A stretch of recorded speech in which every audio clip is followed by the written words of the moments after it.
El corazón que capturó el amor de Dios. ¿No te llama la atención esto? ¿Verdad? Un corazón que captura el amor de Dios. Y dijeras, bueno, es que Dios ama a todos, ¿sí o no? Sí. Pero la Biblia nos registra a ciertas personas que tuvieron una relación más allá. Di conmigo, más allá. Más allá. Todos llegamos a un límite o tenemos ciertas preferencias y hay cosas que nos impiden a veces avanzar o disfrutar cosas de parte de Dios que otras personas tal vez sí lo tienen o sí lo logran. Entonces, ¿por qué digo esto? Porque precisamente vamos a ver quién capturó el amor de Dios. David, el rey David. Decíamos que se relacionan los personajes porque después de que Saúl quiso matar a David, David llega a ser rey. Y es un personaje muy emblemático del Antiguo Testamento. Hay muchas referencias acerca de David y vamos a entender también por qué él es tan importante. Y David fue conocido como el hombre conforme al corazón de Dios. O sea, que Dios hable de ti y te diga, tú eres conforme a mi corazón.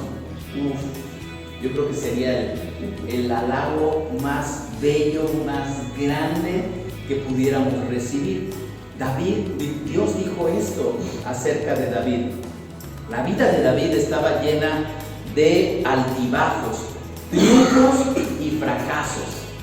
¿Y por qué es importante esto? Porque se refleja que es igual a todos nosotros. Altibajos, triunfos y fracasos. Pero siempre mostró un corazón que buscaba a Dios. Di conmigo, buscaba a Dios. Eso fue algo característico en David. Triunfos y fracasos todos tenemos, pero a lo mejor no todos buscamos a Dios. Y esta fue la característica que llevó a Dios a llamarlo un varón conforme a su corazón. Vamos a ver entonces qué vio Dios en el corazón de David para llamarlo así. Hay un versículo que nos va a servir para entender esto y precisamente está también ahí en el primer libro de Samuel. Estudiamos también acerca de Samuel y vean cómo todo se va relacionando y aquí vamos a ver una participación muy importante de Samuel. En el primer libro de Samuel, capítulo 16 y verso 7 dice, pero el Señor le dijo a Samuel, no juzgues por su apariencia o por su estatura, porque yo lo he rechazado. El Señor no ve las cosas de la manera en que tú las ves. La gente juzga por las apariencias, pero el Señor mira el corazón. Nosotros estamos acostumbrados a juzgar por lo que vemos. Ay no, este como que me dio mala espina, ¿no? Este se ve feo, este tiene cara de no sé qué. Y sin conocer a las personas emitimos un juicio, ¿sí o no? Sí, porque si me dicen que no, les va a crecer la emitimos juicio por lo que observamos y a veces ni conocemos a las personas, la pura apariencia. Y aquí precisamente le está diciendo Dios a Samuel, yo veo el corazón. Las personas juzgan por las apariencias. Y de aquí vamos a partir. ¿Qué es lo que vio Dios? El primer punto que te voy a comentar es un corazón humilde. Un corazón humilde. David no se veía a sí mismo como alguien grande y sobre todo en su inicio. Él no se veía como alguien que tuviera demasiado o que presumiera de lo que tuviera, ¿verdad? Sino que cuando Samuel vino a ungir, esta fue la tarea de Samuel como profeta que era, porque te acuerdas que su mamá cuando lo tuvo lo dedicó a Dios. Entonces Samuel fue un gran profeta y su misión de Samuel fue ungir al siguiente rey, que en este caso fue David. ¿Te fijas la importancia tan grande? Por eso es que es perfecta la palabra de Dios, porque desde que Ana oró y clamó a Dios por un hijo, y Dios le contestó y nace Samuel, Ana lo entrega a Dios. Y él tenía un propósito, por eso Dios se lo dio. Entonces, dice aquí que Samuel vino a ungir al próximo rey de Israel. David ni siquiera estaba en la casa cuando esto iba a pasar. ¿Dónde estaba David? Cuidando ovejas. El que iba a ser ungido rey estaba de pastor. Dice ahí en el primer libro de Samuel, capítulo 16, versos 11 al 13. Después Samuel preguntó: ¿son todos estos los hijos que tienes? Queda todavía el más joven, contestó Isaí, el padre de David, ¿no? Y le está preguntando: ¿son todos tus hijos? Porque la orden que recibió Samuel fue de ir a ungir a un hijo de Isaí. Y le dice Isaí: pero está en el campo cuidando las ovejas y las cabras. Manda llamarlo de inmediato, dijo Samuel. No nos sentaremos a comer hasta que él llegue. Entonces Isaí mandó a buscarlo. El joven era trigueño y apuesto y de hermosos ojos. Nota nada más cómo era David, ¿verdad? Hoy tenemos una imagen tal vez un poco distorsionada de lo que es la belleza, tanto en el hombre como en la mujer, ¿verdad? Pero aquí dice que él era trigueño, apuesto y de hermosos ojos. David era carita, ¿no? Era bien parecido, ¿no? Y el Señor dijo: este es úngelo. Nadie se acordaba de David, él estaba cuidando las ovejas.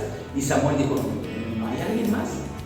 Y cuando lo trajeron, Dios le confirma a Samuel.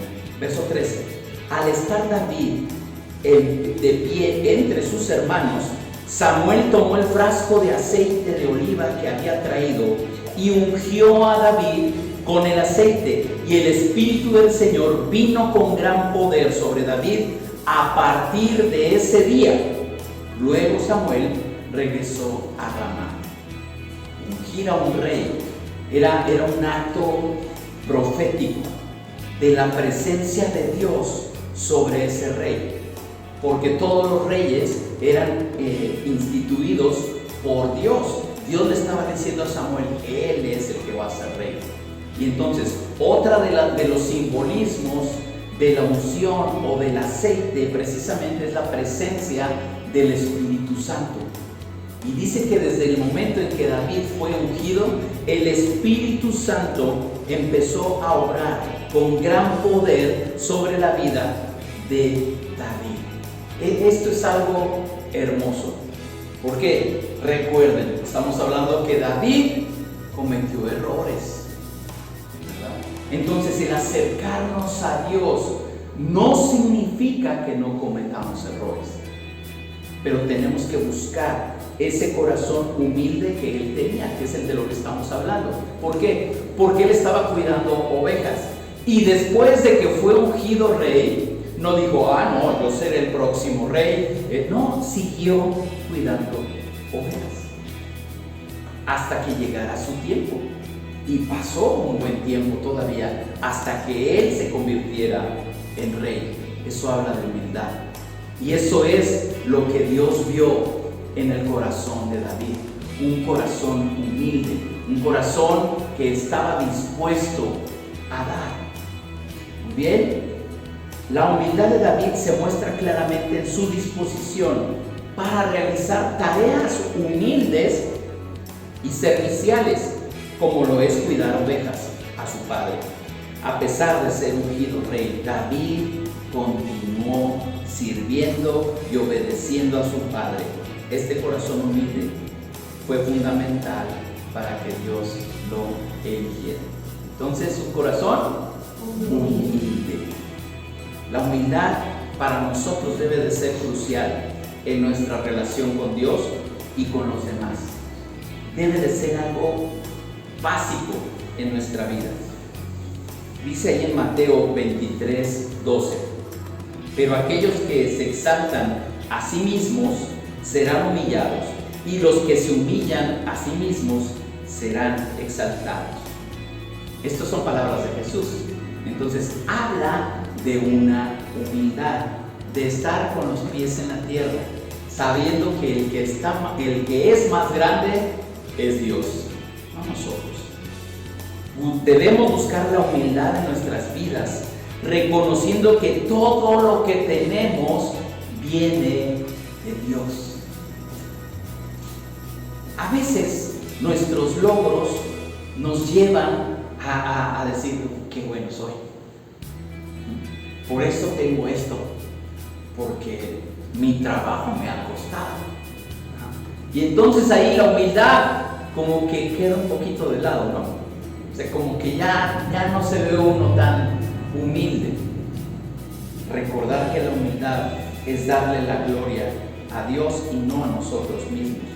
Eso es lo que debemos hacer.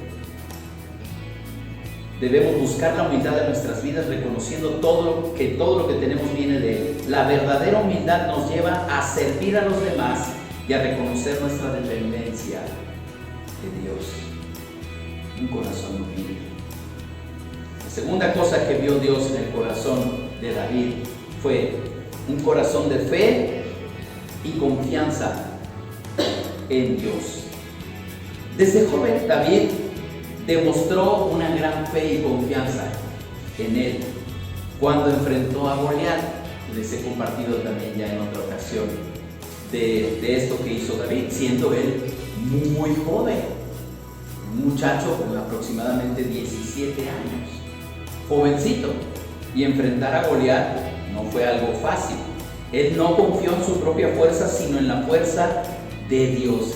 Y aquí hay unas palabras que me encantan de David, porque llevan realmente la fuerza y el poder de Dios.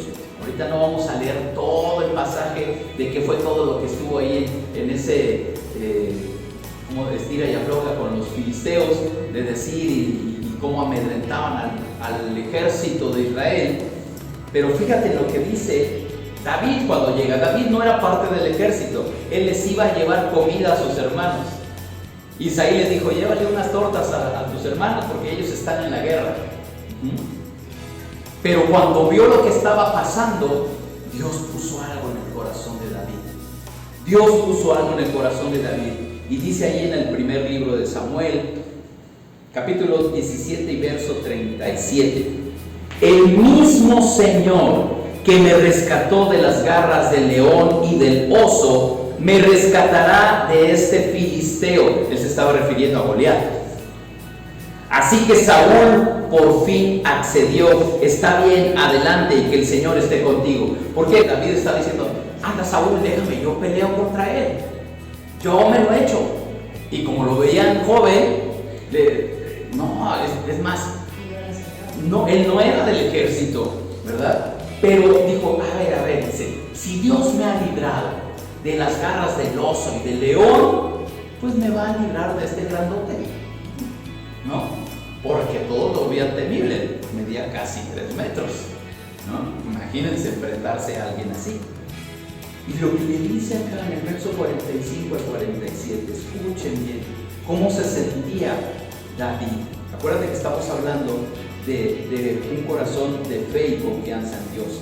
Y dice el verso 45: David le respondió al filisteo: tú vienes contra mí con espada, lanza y jabalina, pero yo vengo contra ti en el nombre del Señor de los ejércitos celestiales, el Dios de los ejércitos de Israel, a quien tú has desafiado. Hoy el Señor te conquistará, y yo te mataré y te cortaré la cabeza, y luego daré los cadáveres de tus hombres a las aves y a los animales salvajes, y todo el mundo sabrá que hay un Dios en Israel. Todos los que están aquí reunidos sabrán que el Señor rescata a su pueblo, pero no con espada ni con lanza.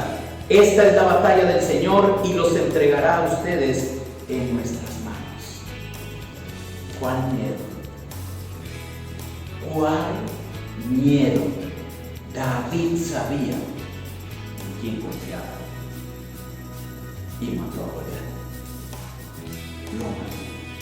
David no dudó en enfrentarse al gigante Goliat, confiando plenamente en que Dios lo respaldaría. Su confianza en Dios no era solamente una teoría, él no solamente lo tenía en la mente. Sí, yo confío en Dios, y viene la prueba y ¿qué hago? No, confías en Dios y lo demuestras también. Esa es la confianza que debemos de tener en Él. Su confianza en Dios no era solamente una teoría, sino una práctica diaria, desarrollada mientras cuidaba a las ovejas y enfrentaba a leones y enfrentaba a osos. Esta fe inquebrantable de David fue lo que Dios vio en su corazón. Corazón valiente, corazón de fe y confianza. La fe en Dios es esencial para enfrentar los desafíos en la vida. Para nosotros es esencial tener fe. Dice ahí en Hebreos 11:6, de hecho sin fe es imposible agradar a Dios. Si no tenemos fe, si no creemos, ¿cómo vamos a agradar a Dios? Debemos confiar en Dios en todas las áreas de nuestras vidas, sabiendo que Él es capaz de superar cualquier obstáculo. Cuando enfrentamos dificultades, podemos recordar la fe de David y poner nuestra confianza en el poder de Dios. Nosotros solos no podríamos, pero con Él somos capaces de derribar a los gigantes.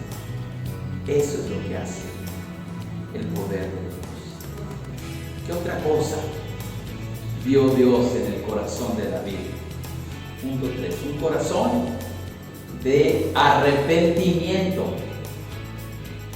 Un corazón de arrepentimiento. David no era perfecto. Aunque decía ahí que era muy guapo, no era perfecto, ¿verdad? Cometió graves errores, como su pecado con Betsabé. No vamos a hablar de todos los pecados que hizo, porque hizo varios, pero este es emblemático. ¿Qué hizo con Betsabé? Cometió adulterio.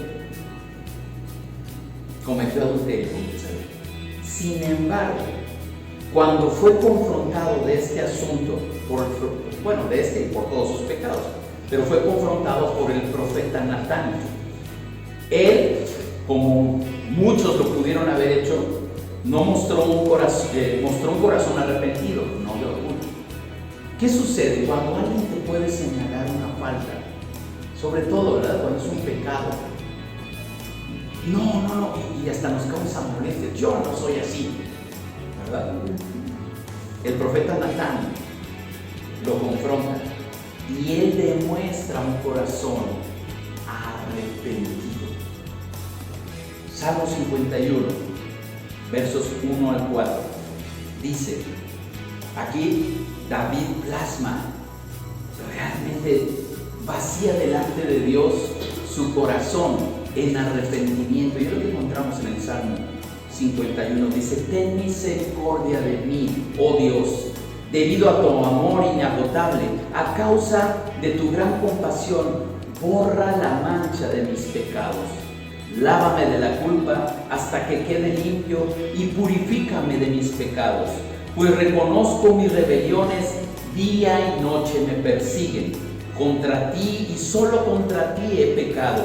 He hecho lo que es malo ante tus ojos. Quedará demostrado que tú tienes razón en lo que dices y que tu juicio contra mí es justo. Él está reconociendo su falta delante de Dios. Y cuando tú reconoces eso, es arrepentimiento. Debemos de arrepentirnos de nuestro pecado. Eso es clave. Y es lo que ve verso 10 dice, crea en mí, oh Dios, un corazón limpio y renueva un espíritu fiel dentro de mí. La versión 60 dice un espíritu recto dentro de mí. Crea en mí oh Dios, un corazón limpio. Fíjate lo que David le está pidiendo. Estamos diciendo que Dios ve el corazón. Y le dice David, crea en mí un corazón limpio. Porque sé que me equivoco, porque sé que te he ofendido, porque sé que he pecado. A pesar de sus errores, David mostró una disposición a arrepentirse sinceramente. Su oración en el Salmo 51 es un testimonio poderoso de un arrepentimiento genuino. ¿Y por qué hablamos de un arrepentimiento genuino? Porque a veces pedimos perdón, pero no nos arrepentimos. Ya, para que no me estés molestando, sí, perdóname. Pero no nos arrepentimos. El arrepentimiento es un cambio de dirección. Yo voy a hacer pecado, mi vida va a ser pecado, va hacia la maldad, a mis errores, a la perdición. Y reconozco que ese camino está mal. Señor, perdóname. Y cambio de dirección. Eso es arrepentimiento. Ya no voy a seguir en lo mismo.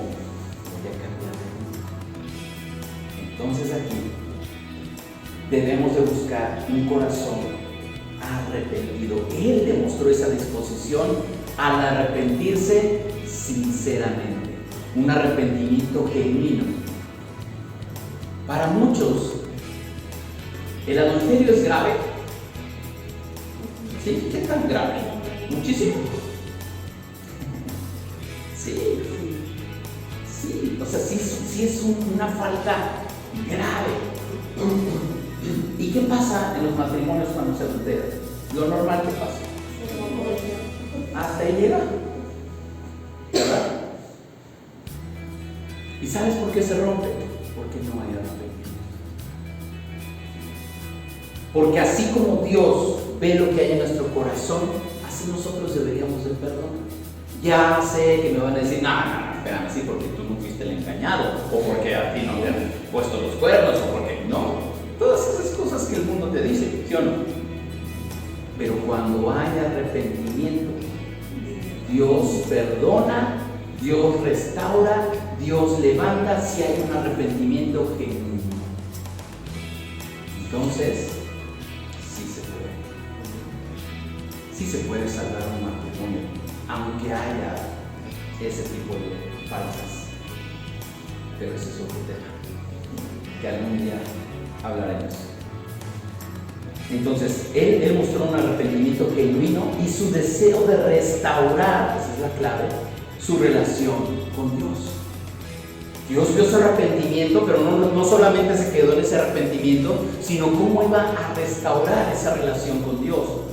Él no trató de justificar sus acciones, sino que asumió plena responsabilidad y buscó el perdón de Dios. A veces justificamos. ¿Por qué hiciste esto? Bueno, es que. Y siempre hay un es que, o por eso. Y hay justificaciones. Él no quiso justificarse. Dijo, sí, Señor, la regué, me equivoqué, sí, cometí este pecado. Pero quiero enmendar mi falta. Y eso es lo que Dios ve.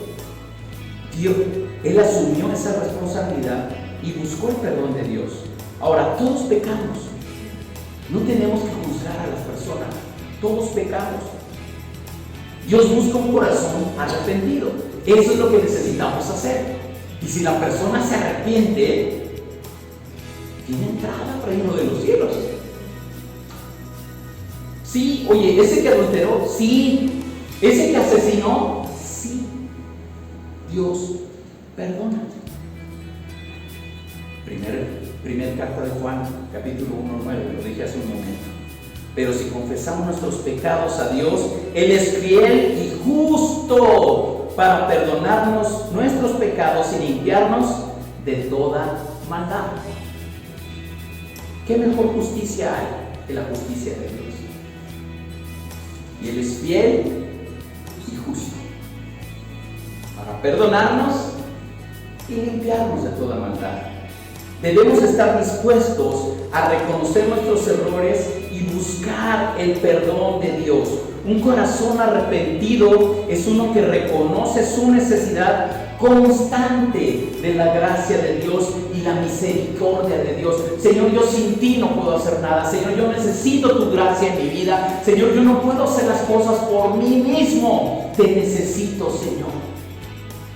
Necesitamos reconocer esa necesidad constante. Tenemos que hacerlo. ¿Qué más vio Dios en el corazón de David? Punto 4. Un corazón que busca a Dios.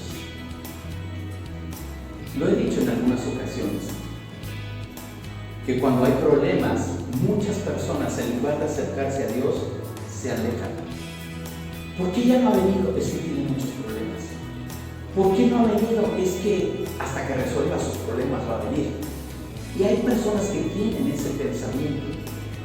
Cuando a Dios hay que buscarlo todo el tiempo. Cuando te va bien y cuando no te va tan bien. Debemos de acercarnos a Él. Tenemos que buscarlo a Dios. David tenía una pasión por la presencia de Dios en muchos de sus salmos. A David le agradecemos la gran mayoría de los salmos, ¿verdad? Si tú ves ahí el libro de los salmos, al principio viene Salmo de David. Salmo de David.